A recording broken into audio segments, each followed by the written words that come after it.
अपने हाथों को उठाएंगे। मैं आपको इसलिए कह रहा हूं कि प्रेयर करने के लिए जो मोस्ट पावरफुल आदमी होता है वो होता है प्रेसिडेंट, और उसके बाद वाइस प्रेसिडेंट और सेक्रेटरी, स्टेट सेक्रेटरी जिसे बोलते हैं, जैसे गृह मंत्री जिसे बोलते हैं। इस 2-3 दिन पहले मुझे एक फोन आता है कि हम कॉन्फ्रेंस कॉल में होंगे और जो अमेरिका के गृह मंत्री हैं वो एक मैसेज देना चाहते हैं। और जब मैं कॉल पे था और हम सब फेथ लीडर्स कॉल पे थे और अमेरिका के जो मार्क रूबियो जो अभी आए भी थे इंडिया में, तो वो कॉल पे थे हमारे साथ 10-12 मिनट, और वो बता रहे थे अमेरिका की हिस्ट्री के बारे में। और ऐसा नहीं लग रहा था कि किसी पॉलिटिशियन को हम सुन रहे हैं, ऐसा लग रहा था कि किसी पास्टर को सुन रहे हैं। उनकी बातें विश्वास और परमेश्वर के वचन के ऊपर आधारित थी, सभी बातें, एक भी बात पॉलिटिकल नहीं थी। जो गॉड ने अमेरिका के लिए किया वो वही बातें कर रहे थे। मेरे पास उसकी वीडियो भी है जब मैं उनके साथ कॉल पे था। मेरे दूसरे फ़ोन से मैंने बनाई, रात को 3-4 बजे का सुबह का टाइम था, अर्ली का। तो उस समय मेरे दिल में बोझ आया कि हाँ, हमें वाकई ही इन लोगों के लिए प्रार्थना करनी चाहिए, क्योंकि अमेरिका की हिस्ट्री में पहली बार ऐसा हुआ है कि प्रेसिडेंट से लेके गृह मंत्री से लेके हर एक आदमी जीसस क्राइस्ट को ओपनली उसके वचन को डिफेंड कर रहा है, डिक्लेयर कर रहा है, परसिक्यूटेड लोगों के साथ खड़ा है। तो इसीलिए मैंने कहा हम पहले आज अमेरिका के लिए प्रार्थना करेंगे, उसका इंडिपेंडेंस डे के लिए, कि परमेश्वर ने जो वहां पे किया है, जो बेदारी वहां पे फैलाई है, जो काम वहां पे किया है, वो बहुत ही जबरदस्त किया है। अपने हाथों को उठाएंगे। Thank you Jesus. खुदा बाप, तो यूएस से उसकी हुकूमतों को ब्लेस कर, भारत के साथ अमेरिका के रिश्ते हमेशा अच्छे रहें खुदाबंद, दोस्ती में रहकर तरक्की का कारण हो एक दूसरे की। अपने हाथों को उठाएंगे। Thank you Jesus. और अपने देश के लिए हम प्रार्थना करेंगे। प्रधानमंत्री मोदी जी के लिए प्रार्थना करेंगे, मुख्यमंत्री भगवंत मान जी के लिए प्रार्थना करेंगे। अपने हाथों को उठाएंगे। खुदा बाप, तूने कहा है कि तुम पृथ्वी के नमक हो, यानी तुम जहां भी रहोगे वहां के प्रिजर्वर होंगे। तूने कहा है तुम जगत की ज्योति हो, तुम रास्ता दिखाओगे। तूने अब्राहम को कहा था अगर उस देश में 10 लोग भी धर्मी हों तो मैं उस 10 धर्मी के कारण उस देश का नाश न करूंगा। मेरे पिता, यहां तो 10 से ज्यादा धर्मी हैं। तू उन धर्मियों के कारण जो तेरे वचन के ऊपर चलते हैं, इस देश के ऊपर बरकत दे खुदाबंद, क्योंकि वो भी इस देश में रहते हैं। हमारे देश को तू आशीषित कर खुदा बाप, और ब्लेस कर इकोनॉमी को।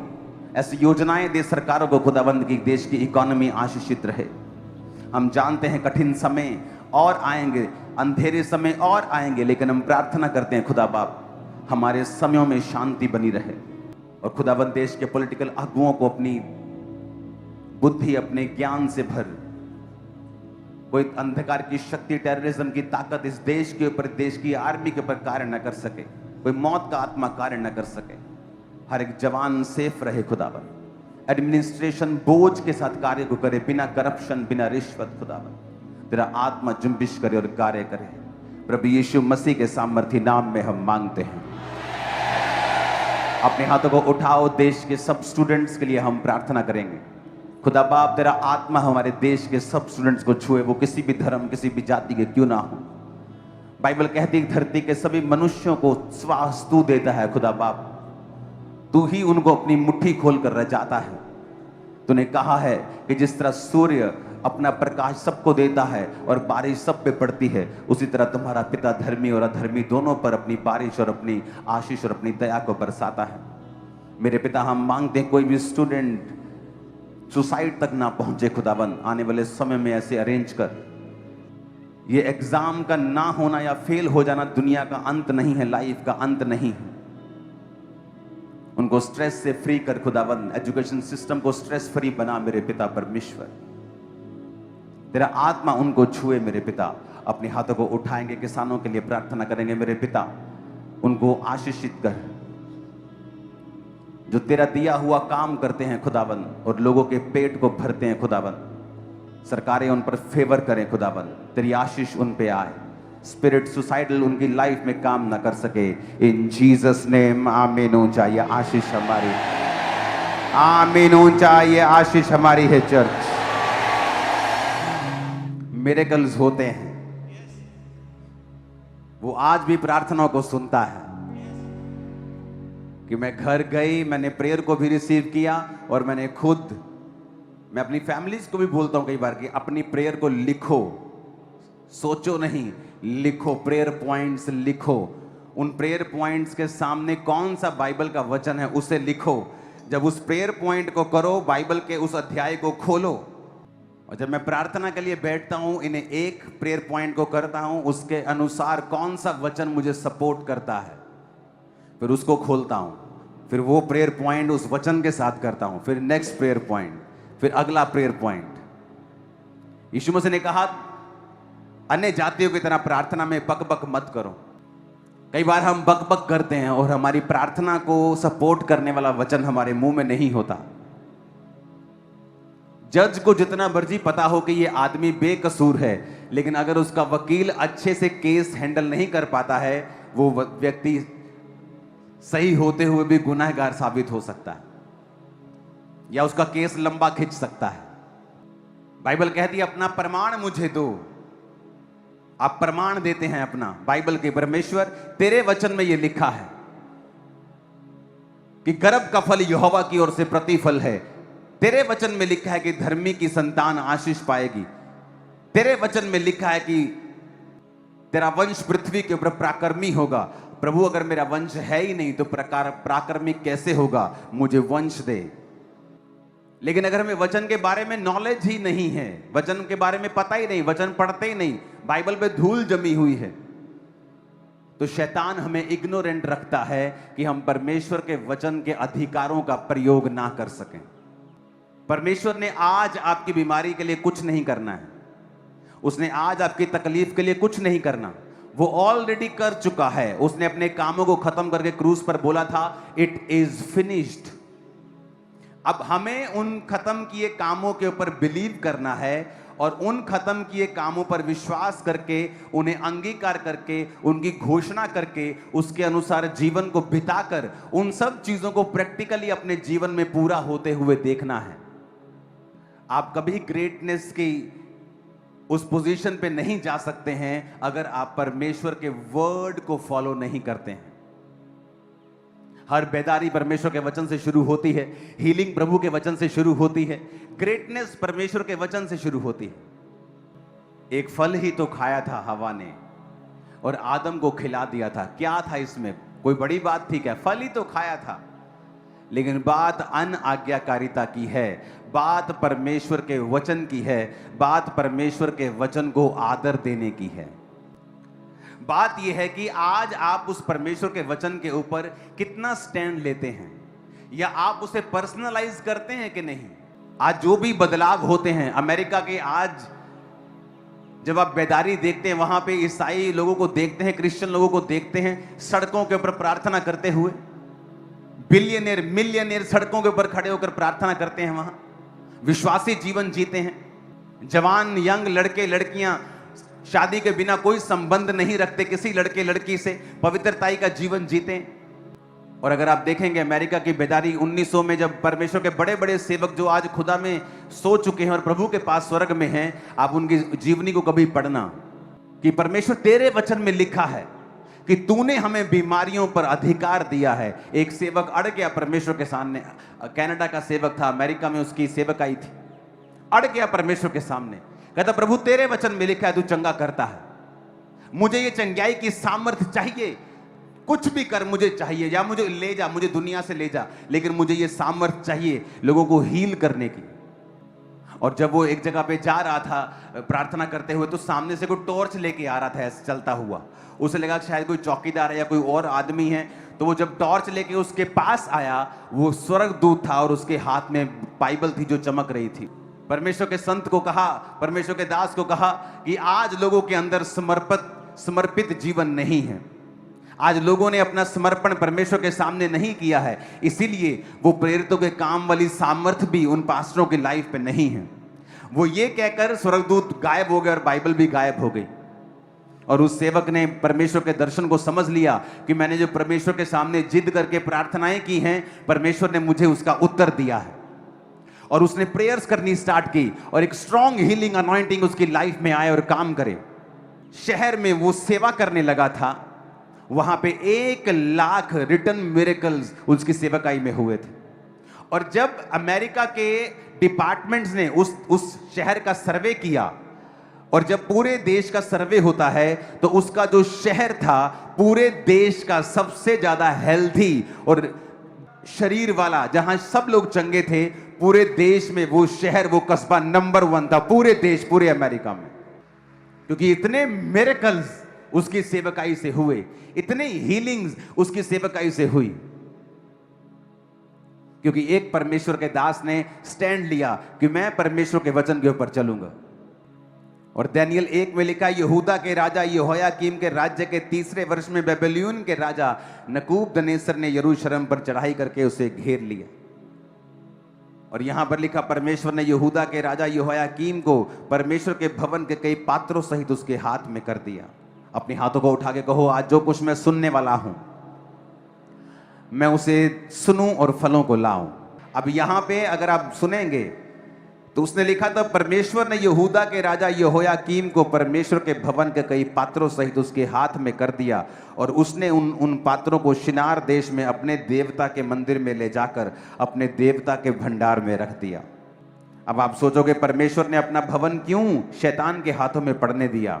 क्योंकि उस समय इजराइल सारे वो गलत काम कर रहा था जो परमेश्वर के वचन के विरुद्ध थे, और वो सब प्रकार के जादू और टोनों में और व्यभिचार में सम्मिलित था। जब एक व्यक्ति परमेश्वर से बिगड़ जाता है तो परमेश्वर उसकी सारी महिमा को जो उसने दी होती है उसे फिर शैतान के हाथों में दे देता है। इसीलिए वचन कहता है कि अन्य जातियों में तुम्हारे कारण मेरे नाम की निंदा होती है। जीसस ने कहा, क्यों? क्योंकि जब एक पास्टर बिगड़ता है, जब एक क्रिश्चियन बिगड़ता है, तो परमेश्वर जब उसको बिगड़ता है उसको शैतानी लोगों के वश में करता है।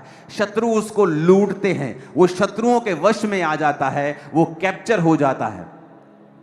और लोग सोचते हैं शैतान ने काम किया। कई बार सारे काम शैतान नहीं करता है। यहां पर परमेश्वर का ये कार्य था कि परमेश्वर ने अपनी महिमा को भी जो उसे दी थी उसे खत्म कर दिया। तब राजा ने अपने खोजों के प्रधान अशनपज को आज्ञा दी कि इजरायली राजपुत्रों और प्रतिष्ठित पुरुषों में से जवानों को ला, जो निर्दोष, सुंदर, सब प्रकार की बुद्धि में प्रवीण, ज्ञान में निपुण, विद्वान, राज मंदिर में हाजिर रहने के योग्य, और उन्हें कसदियों के शास्त्र और भाषा की शिक्षा दे।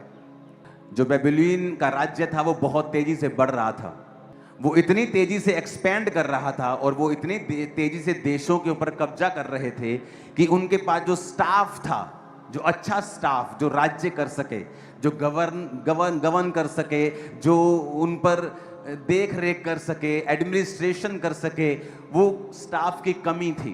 कि आज ये देश पे कब्जा कर लिया, अब अपना स्टाफ चाहिए, अपने लोग चाहिए जो उस देश का कोई गवर्नर बन सके, कोई हाकिम बन सके, कोई गृह मंत्री बन सके, कोई पुलिस ऑफिसर बन सके। तो इस कारण वो क्या करता था राजा, अब उसे अपने स्टैंडर्ड के लोग भी चाहिए कि ये नहीं अगर देश बढ़ रहा है तो वो क्वालिटी से कॉम्प्रोमाइज करे। फ्यूचर के बारे में सोच के कहा कि मुझे अच्छे जवान इजरायली राजवंश में से ऐसे लोगों को लेके आ जो बुद्धि में प्रवीण हो। और वचन कहता है कि उनमें यहूदा की संतान में से चुने हुए दानियेल, हनन्याह, मिशाएल और अर्जिया नामक यहूदी थे। अब यहां पर ये 4 जन परमेश्वर के राजा के अंडर आ जाते हैं और राजा के पास चले जाते हैं। अब ये राजा का जो खोजा है, राजा का जो अधिकारी है, उसको राजा ने कहा इनको मेरा फूड देना है, जो मैं खाता हूं वो ये खाएंगे। इनको शिक्षा दो, इनको शस्त्र, शास्त्र, भाषा, सब चीजों की शिक्षा देके इतने साल तक इनको पालो, और उसके बाद मैं इन्हें ड्यूटीज दूंगा, इनको चेक करके। और बाइबल कहती है दानियेल भी उनके प्रति वहीं पे था। लिखा, परंतु दानियेल ने अपने मन में 8 आयत में लिखा, ठान लिया कि वो राजा का भोजन खाकर और पीने का दाख मधु पीकर अपवित्र ना होए, इसलिए उसने खोजों के प्रधान से विनती की कि उसे अपवित्र ना होना पड़े। परमेश्वर ने खोजों के प्रधान के मन में दानियेल के प्रति कृपा और दया भर दी। खोजों के प्रधान ने दानियेल से कहा, मैं अपने स्वामी राजा से डरता हूं क्योंकि तुम्हारा खाना पीना उसी ने ठहराया है। कहीं ऐसा ना हो कि वह तेरा मुंह तेरे संग के जवानों से उतरा हुआ और उदास देखे तुम्हारे, क्योंकि तुम मेरा सिर राजा के सामने जोखिम में मत डालो। तब दानिय्येल ने उस मुखिए से, जिसे खोजों के प्रधान ने दानिय्येल, हनन्याह, मिशाएल और अर्जा के ऊपर देखभाल करने के लिए नियुक्त किया था, कहा, मैं तुझसे विनती करता हूं, अपने दासों को 10 दिन तक जांच और हमारे खाने के लिए साग पात और पीने के लिए पानी दे, और 10 दिन के बाद हमारे मुंह जो जवान राजा का भोजन खाते हैं उनके मुंह को देख, और जैसा तुझे देख पड़े उसी के अनुसार अपने दासों से व्यवहार करना। उसने उनकी विनती मानी और 10 दिन तक उन्हें वही खाना देता रहा जो उन्होंने कहा, और उनको जांचता रहा। 10 दिन के बाद उनके मुंह राजा के भोजन के खाने वाले सब जवानों से अधिक अच्छे और चिकने दिखाई पड़े। तब वह मुखिया उनका भोजन और उनके पीने के लिए ठहराया हुआ दाख मधु दोनों छुड़ाकर उन्हें साग पात देने लगा। जब ग्रेटनेस शुरू होती है आपकी लाइफ में, महान जीवन की ओर जब आप कदम लेते हैं, वो कदम हमेशा आपका सबसे छोटा कदम होता है। अगर आज आपको यहां से अमेरिका जाना है और आप यहीं से सोच लें मुझे यूएसए की फ्लाइट पकड़नी है, वो छोटा सा कदम जो पहला आप उठाते हैं वो है तो छोटा सा, पर आपकी डेस्टिनी की तरफ आपको लेके जा रहा है। थोड़े दिनों के बाद जब राजा टेस्ट लेता है तो दानिय्येल और उसके 3 साथी बाकी लोगों से बुद्धिमान दिखाई देते हैं और वो उनके आकर समक्ष में सेवा करने लगते हैं। वो बड़े हो जाते हैं और राजा को एक दिन सपना आता है और राजा सब पंडितों को बुला के बोलता है, मुझे सपना आया है, बताओ मेरे सपने में मैंने क्या देखा और उसका अर्थ क्या है। सब जादू टोना करने वाले पंडित शास्त्री सब बोले, राजा ऐसा कौन पूछता है, हमें सपना तो बता, हम बता देंगे तेरे सपने का अर्थ क्या है। उसने कहा, नहीं, सपना भी तुम बताओ और अर्थ भी तुम बताओ, नहीं बताओगे तो तुम मारे जाओगे। तो राजा ने झुंझलाहट में आज्ञा दे दी कि सब पंडितों का, सब पास्टर्स का, सब लोगों का नाश कर दो, एक ही दिन में मार दो सबको। जब दानिय्येल को यह बात मालूम हुई तो उसने अपने साथियों को बोला कि प्रार्थना करो, कल मैं राजा के सामने जा रहा हूं कि परमेश्वर अपना भेद प्रकट करे। और रात को परमेश्वर ने दर्शन में दानिय्येल को बताया कि उसने कौन सा सपना देखा है और उसका अर्थ क्या है। जब वो दानिय्येल राजा के पास मैसेज भेजता है और राजा उसका सपने का अर्थ समझने के लिए बुलाता है उसको अंदर, और दानिय्येल उसको एग्जैक्ट वही बताता है कि तूने एक मूर्ति देखी है जिसका सिर सोने का, जिसकी भुजाएं चांदी की, फिर पीतल, फिर लोहा, पैरों की उंगलियां लोहे और मिट्टी की बनी हुई, और इस तरह से वो बड़ा पत्थर आके उसको मारता है और वो चूर चूर हो जाता है और फिर बड़ा पहाड़ बन के पृथ्वी पे फैल जाता है। और राजा शॉक्ड हो गया कि दानिय्येल को सबसे ऊंचा पद दिया जाए, और दानिय्येल के 3 जो आगे लोग थे उन्हें प्रांत के मेन काम स्टेट के दिए जाएं। अब बात कहां पे शुरू होती है, यहां बचाव हुआ क्योंकि दानिय्येल उनके जैसा नहीं था। बचाव हुआ क्योंकि परमेश्वर ने दानिय्येल को दर्शन दिया और परमेश्वर ने दानिय्येल को दर्शनों के द्वारा ये चीजें समझाई। और राजा का दाख मधु यानी जो नशीला पदार्थ है, अगर वो दानिय्येल को रोज पिलाया जाता और राजा का वो मूर्तियों के सामने चढ़ाया गया मीट जो वो चढ़ाते थे, अगर दानिय्येल रोज खाता, परमेश्वर कभी भी दानिय्येल को सपने में इसका अर्थ नहीं बताते। वचन में लिखा है, दाख रस के मतवाले मत बनो, क्योंकि जो कोई व्यक्ति शराब के नशे में रहता है उसकी आत्मा हिली हुई होती है।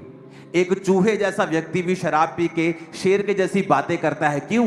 क्योंकि उसकी आत्मा जो है शराब स्पिरिट के ऊपर फर्क डालती है, वो दलेर कर देती है आदमी को। परमेश्वर ने कहा कि अगर तुम शराब से दलेरी लोगे तो मेरा पवित्र आत्मा भी दलेरी देता है। बहुत ही कमजोर फील कर रहे होते हैं और डरे हुए फील कर रहे होते हैं, और आप परमेश्वर की प्रेजेंस में चले जाते हैं और 4, 5, 3 दिन, 2 दिन, 1 दिन प्रार्थना में बिताते हैं और सडनली आपके अंदर दलेरी आ जाती है। ये वही दलेरी है जो शराब पी के लोगों के अंदर आती है और आप में पवित्र आत्मा के जरिए आई है। इसलिए नए नियम में परमेश्वर ने कहा कि अगर तुम्हें शराब पीनी है तो फिर पवित्र आत्मा तुम्हें वो दलेरी नहीं दे सकता, क्योंकि वो दलेरी या तो तुम शराब से ले सकते हो या पवित्र आत्मा से ले सकते हो। तो इसीलिए परमेश्वर ने कहा था कि तुम शराब ना पियो। शराब उनको दो जो मरने पे हैं, जो उदास हैं, वो 5 ml जो किसी की बीमारी के लिए ठीक होने के लिए दवाई में डाल के दी, उस वचन को तोड़ मरोड़ कर वो शराब के पैग बना के पी सकते हैं, जबकि उन्हें ये नहीं पता है कि परमेश्वर शराब पीने की आज्ञा बाइबल में नहीं देता। और उसने एक छोटा सा आज्ञा को माना।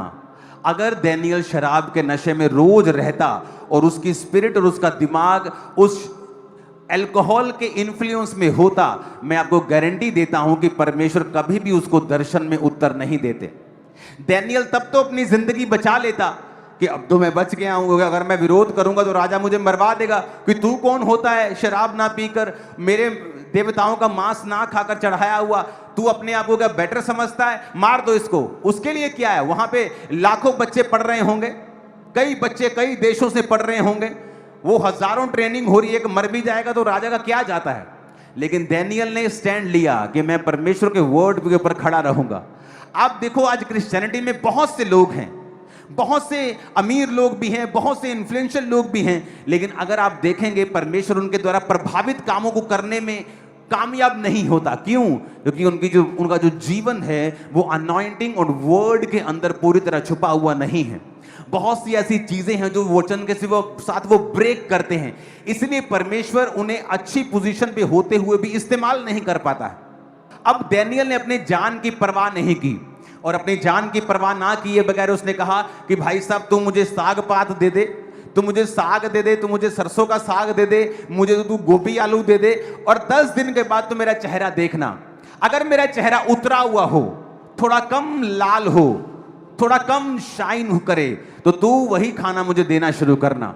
और जब 10 दिन के बाद देखा गया तो जो मीट मांस खा रहे थे और बड़ा अच्छा खा रहे थे, उनका चेहरा गिरा हुआ था दानियल के मुकाबले। ये पहला साइन था जो परमेश्वर ने दिया कि दानियल, अगर तू मेरे छोटे से छोटे वचन को मान सकता है तो मैं तेरी जिंदगी में तभी काम कर सकता हूं, उसी तक वक्त काम कर सकता हूं। और तभी से परमेश्वर ने उसके जीवन में चिन्ह दिखाने शुरू किए।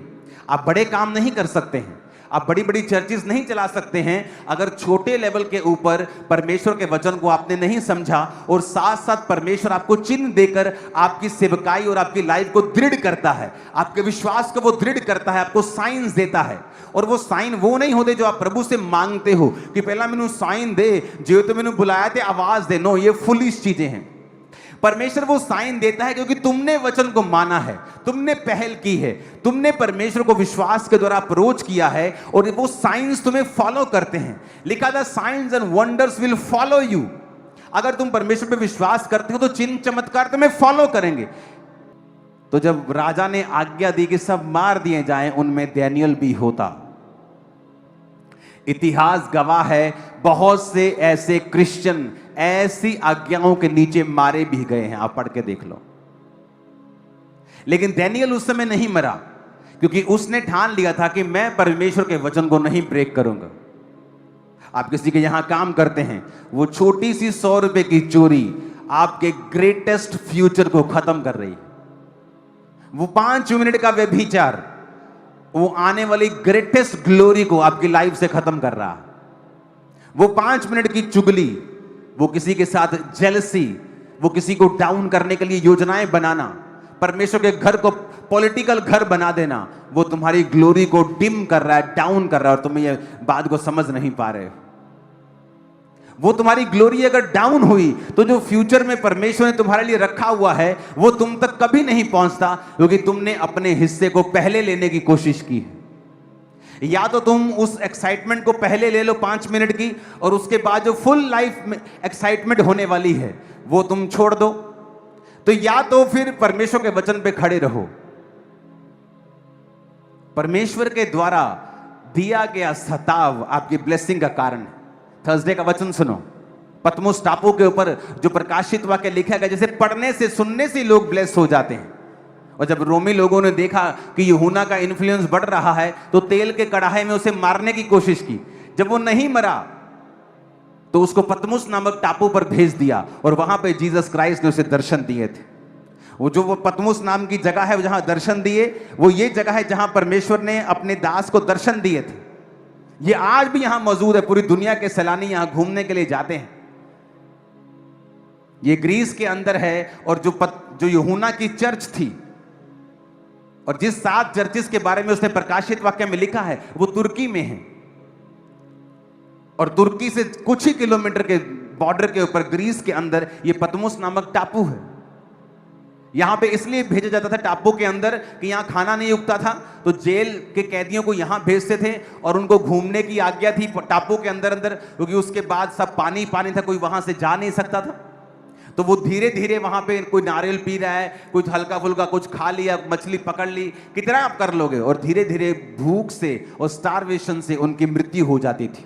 और 18 महीने पतमुस नामक टापू पे रह के 18 महीने के बाद परमेश्वर ने उस राजे की मौत कर दी, जिस राजे ने यह आज्ञा दी थी। और उस राजे की मृत्यु के बाद जब नया राजा वहां बैठा, परमेश्वर ने अपने दास को पतमुस टापू से निकाल कर फिर वही जगह लेके आया। इमेजिन करो, राजा भी उसका कुछ बिगाड़ नहीं सका, क्योंकि परमेश्वर के वचन पे वो चलता रहा। मौत उसका बिगाड़ नहीं सकी, क्योंकि वो परमेश्वर के वचन पे चलता रहा। आज सबसे इंपॉर्टेंट है, क्या आप परमेश्वर के वचन के ऊपर चलते हैं या नहीं चलते हैं। अगर आप क्रिश्चियन हैं, आप हमेशा टाइथ निकालेंगे। अगर आप क्रिश्चियन हैं, आप रोज प्रेयर करेंगे। अगर आप क्रिश्चियन हैं, आप कभी चोरी नहीं करेंगे, चाहे आपके बच्चों को भूखा रहना पड़े। अगर आप क्रिश्चियन हैं, आप कभी भी परमेश्वर की देह की बदनामी नहीं करेंगे, आप कभी दूसरे व्यक्ति को डाउन करने की कोशिश नहीं करेंगे। बहुत से लोग ऐसा करते हैं, फिर बीमार हो जाते हैं, फिर दुखी हो जाते हैं, फिर पब्लिक में कुछ बताते नहीं, चुपचाप तौबा कर लेते हैं, मेल मिलाप कर लेते हैं, क्योंकि उनको वो दुख पता लगता है कि परमेश्वर ने जो उन्हें दिया है और वो परमेश्वर में सही चल रहे होते हैं, इसलिए परमेश्वर उनको ऐसी ताड़ना देता है। जो सही नहीं चल रहे होते हैं उनको तो वो बर्बाद भी कर देता है। तो हमें यह समझना होगा कि परमेश्वर अपने वचन से प्यार करता है, वचन के जरिए ही उत्तर देता है, वचन के जरिए ही चंगा करता है, वचन के जरिए ही आजाद करता है, वचन के जरिए ही नेक्स्ट लेवल पे लेके जाता है। आज कितने ऐसे मूर्ख अभी भी होंगे जो मीटिंग के बाद, इस मीटिंग के बाद तुरंत व्यभिचार में चले जाएंगे, और शैतान ने उनकी आंखों को अंधा किया हुआ है। जब आप शरीर के पीछे लगते हैं और उस समय शरीर आपको दबाता है, वो तलब आपको दबाती है, वो पाप का अटैक आपको मजबूर करता है, लेकिन उसके बाद एक पार्सल आएगा शर्मिंदगी का, बीमारी का, कमजोरी का, अटैक का, उसे आपको लेना पड़ेगा। एक तरफ से परमेश्वर आपकी जिंदगी के द्वारा काम भी कर रहा होगा, लेकिन वो दुख भी आपको झेलना पड़ेगा, क्योंकि वो आपने अपनी लाइफ में खुद लिया है, उस पाप को करके, उस वचन को तोड़ के। क्योंकि वचन कहता है कि जो बाड़ा तोड़ेगा सांप उसको डसेगा। सूरों वाले व्यक्ति, जो सूअर मर गए थे, जिस व्यक्ति की दुष्ट आत्मा उस सूरों में बैठ गई थी, उसने कहा था हमें सूरों में भेज दे, दुष्ट आत्मा ने कहा था। तो जीसस ने कहा था जा, क्योंकि सूअर चराना पाप था, और जहां पाप हो रहा था तो वहां शैतान ने कहा हमें इसमें जाने की आज्ञा दे। जब आप अपने जीवन में परमेश्वर के वचन को तोड़ते हैं, और देखो जिस कारण आप तोड़ते हो वो फ्यूचर में एक बड़ा अजगर बन जाएगा। डैनियल का सबसे बड़ा कारण कि नहीं मैं शराब पीने से मना नहीं कर सकता, राजा का खाने खाने से, क्या था? उसकी जान। तो एक्चुअल में परमेश्वर का वचन मानने से जो दुख, जो पीड़ा आपको हो रही है, और शैतान जिस विषय में आपको डरा रहा है, एक्चुअल में वही आपकी ब्लेसिंग है फ्यूचर में। एक्चुअल में वो ग्रेट मैरिज है आपकी फ्यूचर में, जो शैतान देख चुका है और वो आपको रोकना चाहता है। अगर तू खुदा के वचन को मानेगा ना, मानेगी, तेरा हस्बैंड तुझे छोड़ देगा। तेरा हस्बैंड वैसे भी मरने वाला है फ्यूचर में, और शैतान जानता है, वो जानता है अगर तू खड़ी रही तेरा हस्बैंड बच जाएगा फ्यूचर में। और वो कहता है कि तेरा हस्बैंड तुझे छोड़, हाँ ठीक है, मैं घर बैठ के मान लिया करूंगी, सब जगह भी चली जाया करूंगी। और फ्यूचर में क्या देखती है, उसका हस्बैंड नहीं रहा। मेरा एक जानकार, जिसका मैं नाम नहीं बताना चाहता, और उसको खींच लिया गया परिवार में कि नहीं जाना चर्च, और जिस परिवार ने उसे खींचा, एक लौता जवान, एक और बेटा परिवार का मर गया। उसके बाद वो बाप मर गया, उसके बाद वो मां मर गई। मां 7-8 साल के अंदर, और बाप कोविड के दौरान। यंग है सारे, अभी यंग थे। क्योंकि शैतान जो आपको डरा रहा है जिस विषय में, वही परमेश्वर आपको फ्यूचर में देना चाहता है। शैतान के पास अपना कुछ नहीं है, उसके पास कुछ ओरिजिनल नहीं है, उसके पास सारी कॉपीज हैं। वो परमेश्वर की कॉपी करता है। सारी पुस्तकें जो उसने अलग अलग चीजों की लिखी हैं वो परमेश्वर के वचन से कॉपी करके लिखी, जाओ मैच कर लो, वो कॉपी निकलेंगी। सब कुछ उसने कॉपी कर कर कर कर कर कर, कर, कर, कर उसका कुछ भी ओरिजिनल नहीं है। वो आज भी कॉपी करता है। आज भी जब फेक कोई उठता है तो वो जेन्युइन चर्चेस की कॉपी करने लगता है, क्योंकि शैतान के पास अपना कुछ भी ओरिजिनल नहीं है, क्योंकि परमेश्वर उससे बात नहीं करता, वो उसको रेवलेशन नहीं देता। अगर अपनी लाइफ में कामयाब होना है तो मत सोचो कि कोई बात नहीं, छोटा सा झूठ है, ये तो काम पे चलता है, ये तो बिजनेस में चलता है, छोटा झूठ नहीं चलता। छोटा झूठ, छोटी चोरी, छोटा गुनाह का तोड़ना, ये आपकी लाइफ की डिस्ट्रक्शन की शुरुआत हो सकती है। तभी तो आपको लगता है कोई फर्क नहीं पड़ता है। अपने पड़ोसी को बोलो, वर्ड नहीं तोड़ना है, कुछ भी हो जाए वचन नहीं तोड़ना है, और छोटे से छोटे वचन की आज्ञा को मानना है। बाइबल पढ़ के देख लो, कौन थे ग्रेट आदमी जिन्होंने दुनिया को बदला है? वो जिन्होंने छोटे होते से ही, मेरे बच्चों को मैं छोटे होते से ट्रेन किया है कि छोटी बात पर भी झूठ नहीं बोलना है, गलती होने पर भी झूठ नहीं बोलना है, चाहे मार पड़े तुम्हें। क्योंकि जब आप इन तैयारियों में रहते हैं और अपनी लाइफ को क्लीन रखते हैं, परमेश्वर के लिए आसान है वो ग्लोरियस जिंदगी आपके बीच में से निकालकर लोगों के सामने रखना जिसके लिए आप बुलाए गए हैं। अगर डैनियल ने परमेश्वर के उस वचन को अपनी जिंदगी का रिस्क लेकर माना तो एंड में डैनियल ही ऊंचा हुआ, उसके साथी भी ऊंचे हुए, वो ग्लोरियस जगहों के ऊपर थे। उस राज्य में राजा के बाद दूसरा तीसरा स्थान हमेशा उनका रहता था, क्योंकि परमेश्वर ने उनको ऊंचा किया, क्योंकि वो परमेश्वर के वर्ड को फॉलो करते थे। आज आपको नाराज थोड़ी करना है अपने सरपंच को, चाहे आपको कुछ भी खाना पड़े, लंगर खाना पड़े, आप खाएंगे, क्योंकि आप परमेश्वर को नाराज कर लेंगे लेकिन अपने सरपंच को नाराज नहीं करेंगे।